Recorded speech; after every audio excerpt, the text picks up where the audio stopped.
अनुज जी, मन में शंका होती है कि ये वैलेंटाइन कौन था। सतीश जी, ये शंका बहुत खराब शंका है। जब मन में संदेह हो तो इस संदेह को खत्म करना चाहिए। और ये वैलेंटाइन पश्चिम के एक व्यक्ति था और अच्छा भी नहीं था, खराब भी नहीं था। वह यूरोप की संस्कृति को खत्म करना चाहता था। बरसों से जो कुप्रथा चला रही थी उस कुप्रथा को खत्म करना चाहता था। लेकिन खुदा ना खास वहाँ के जो क्लैडियस राजा हुए उनको पता चलता है और वैलेंटाइन को बुलाते हैं और पूछते हैं कि आप इस संस्कृति को क्यों खत्म करना चाहते थे। वो क्या खत्म करना चाहता था कि वहां शादी की व्यवस्था नहीं थी। लोग शादी नहीं करते थे। सुबह में किसी और से संबंध बनाते थे, शाम को किसी और से संबंध बनाते थे, दोपहर में किसी और से संबंध बनाते थे। और वह एक महिला कई पुरुषों से संबंध बनाती थी, एक पुरुष कई महिलाओं से संबंध बनाता था। बच्चे भी संबंध बनाते थे, लड़कियां भी संबंध बनाती थी। चर्च में व्यवस्थाएं बढ़ते जा रहा था और चर्च का पादरी था। क्लैडियस बुलाता है और पूछता है कि आपको ये कौन अधिकार दे दिया। कहता है कि मैं आजकल ईस्टर्न फिलोसफी मतलब पूर्वी दर्शन का अध्ययन कर रहा हूं, भारत के दर्शन का अध्ययन कर रहा हूं। और भारतीय दर्शन में विवाह की जो परंपरा है यह बहुत अच्छी परंपरा है। मैं ईस्टर्न में लागू करना चाहता हूं, मतलब पश्चिम के में लागू करना चाहता हूं। क्लैडियस कहता है कि ये पश्चिम की सभ्यता मेरे लिए अच्छी है, इस सभ्यता से मैं अच्छा तरह से जीता हूं। ये मैं शादी वाली परंपरा क्यों अपनाऊंगा। मैं तो सुबह में किसी और के पत्नी बनाता हूं, शाम में किसी और को बनाता हूं। मेरी कोई पत्नी नहीं है, मेरी कोई बेटी नहीं है, मैं बेटी के साथ भी संबंध बना लूंगा। ऐसी वहां की व्यवस्था था। क्लैडियस को 14 फरवरी 498 को फांसी दे देता है वैलेंटाइन के बाद सुने हुए। उसी दिन से वैलेंटाइन डे, उसकी मृत्यु दिन को ही लोग वैलेंटाइन डे के रूप में सेलिब्रेट करने लगा।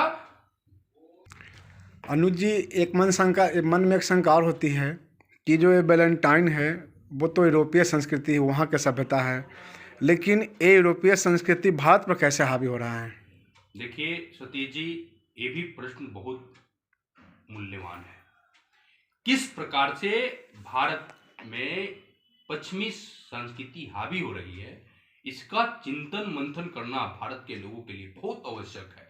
आप कुछ दिन पहले दिसंबर में देखे होंगे कि 25 दिसंबर को क्रिसमस सभी ने मनाया। छोटे बच्चे, संतों के देश में संता की क्या आवश्यकता थी।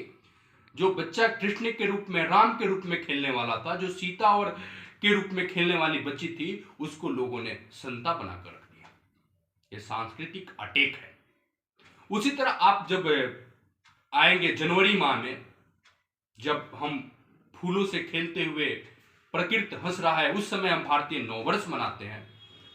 जबकि ठंडे में सिकुड़ कर लोग पश्चिमी नववर्ष को सेलिब्रेट करते हैं। ग्लोबलाइजेशन में मनाना गलत नहीं है, लेकिन उसका भारतीय दृष्टिकोण क्या है, इसको समझना बहुत जरूरी है भारत के लोगों को। क्योंकि भारतीय त्योहार को पश्चिम के लोग मनाते नहीं है। दीपावली कौन मनाता है, छठ कौन मनाता है, होली कौन मनाता है, यहां तक कि हमारा नया वर्ष भी कोई नहीं मनाता है, जबकि हम प्रकृति के साथ खेलते हैं। दूसरा बात आपने कहा कि वैलेंटाइन डे किस तरह से भारत पर हावी हो रहा है। हावी नहीं हो रहा है, भारत के युवाओं को दिग्भ्रमित कर रहा है। वहां के लोग शादी नहीं करते थे, वो कई संबंध बनाते थे। वहां बच्चे एक से पैदा नहीं होते थे, बच्चे की बाप कौन है मृत्यु के बाद भी पता नहीं चलता था। लेकिन भारत में मां जिस व्यवस्था को लागू करती है उस व्यवस्था को परिवार व्यवस्था कहते हैं। बच्चा छोटा सा बड़ा होता है और मां कहती है कि यही तुम्हारा बाप है, वहीं से परिवार व्यवस्था शुरू होता है। लेकिन पश्चिम में मां कहती नहीं कि तुम्हारा बाप कौन है, मुझे क्या पता, वहीं से वैलेंटाइन डे शुरू होता है। और वैलेंटाइन डे को मनाने वाले लोग, खासतौर में नौजवान, आज प्रपोज डे करेंगे, किसी को किस डे करेंगे, किसी को हक डे करेंगे। ये जितने भी प्रकार के डे है, आज हमारी बहन को कोई प्रपोज करे और हमारी बहन हमको बता दे तो जीवन मृत्यु हमारे सामने खड़ा हो जाएगा। मैं सामने वाले को खून का प्यासा हो जाऊंगा। इस प्रकार की भारतीय दृष्टिकोण है। भारत को, युवाओं को, भारत की लड़कियों को इसके बारे में सोचना पड़ेगा कि हम किस तरह से पश्चिम के व्यवस्था को हम अपने यहाँ लागू कर रहे हैं, हम अपने जीवन में उसको अपना रहे हैं। इसका परिणाम क्या होगा, हम कहीं गलत रास्ते पर तो नहीं जा रहे हैं। अनुज जी, मन में बहुत सी सवालें हैं। कुछ ऐसे भी है कि ये जो संस्कृति है, यूरोपीय संस्कृति, इन नौजवानों को कैसे दिग्भ्रमित कैसे कर रहा है?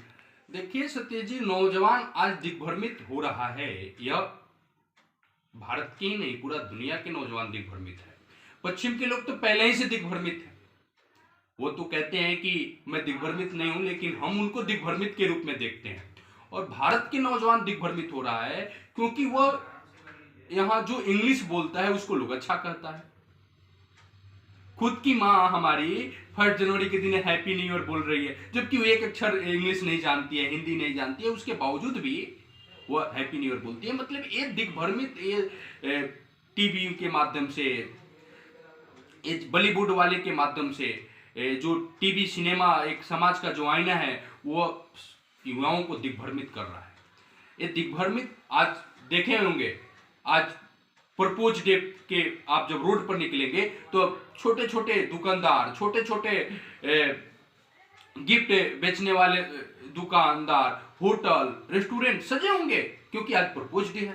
प्रपोज डे का मतलब क्या है?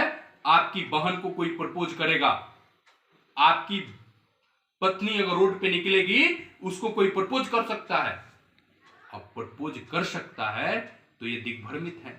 और आप देखेंगे कि मेरी बहन को कोई प्रपोज कर दिया, मेरी पत्नी को कोई प्रपोज कर दिया, आप उसके विरोध करेंगे, लड़ाई होगा, खून खराबा होगी। ये भारतीय दृष्टिकोण में कतई नहीं है। और भारत के नौजवान दिग्भ्रमित नहीं होता है। इसको सोचने समझने के लिए समय है, इसके सही दिशा देने के लिए हम कुछ भारतीय चिंतन और भारतीय दर्शन को अपनाना पड़ेगा। अनुज जी, एक चीज़ लास्ट सवाल हमारा है कि खास तौर पर जो है लड़कियों जो है, कन्याएं हैं, छोटे छोटे बच्चियां लोग जो हैं, वो इससे कैसे बचें? देखिए, लड़कियों के लिए तो हर समय कठिन समय रहता है, लेकिन भारत में कठिन नहीं है। भारत की लड़की बहुत समझदार है, भारत की माताएं बहुत समझदार है। इस व्यवस्था को किस रूप में समझती है? हम बंधन में नहीं है, हम बाध्य नहीं है, बंधन में है लेकिन बाध्य नहीं है। हमारे यहाँ शादी होता है, शादी में लोग कहते हैं कि हम 7 फेरों के बंधन में हैं, लेकिन कोई लड़की शादी करने के बाद बाध्य नहीं होती है, वह एक स्वभाव में बंधी होती है। अब यूरोप के लोग इसको अपनाते हैं, उनकी ये संस्कृति है कि शादी नहीं करते हैं। अब लड़की से बचे क्यों? अब उसको आज कोई प्रपोज करेगा तो अपने घर के लोगों को बताए, उसको वो थप्पड़ मारे। वो जो उसको कोई रोज डे के दिन गुलाब देगा, चॉकलेट दिन के लिए कोई चॉकलेट देगा, वो वैलेंटाइन डे के दिन गर्भधारण करेगी, जो आप लेगी, जो प्रपोज होएगी, वो वैलेंटाइन दिन के गर्भधारण करेगी। और छोटे छोटे आप जब हॉस्पिटल के भ्रमण करेंगे तो देखेंगे बच्चे पड़े हैं, गंगा के किनारे छोटे बच्चे पड़े हैं, कुत्ते लेकर घूम रहे हैं, लेकिन वो क्या लड़की नहीं समझती है इसको? क्या लड़कियों को इससे बचना नहीं चाहिए?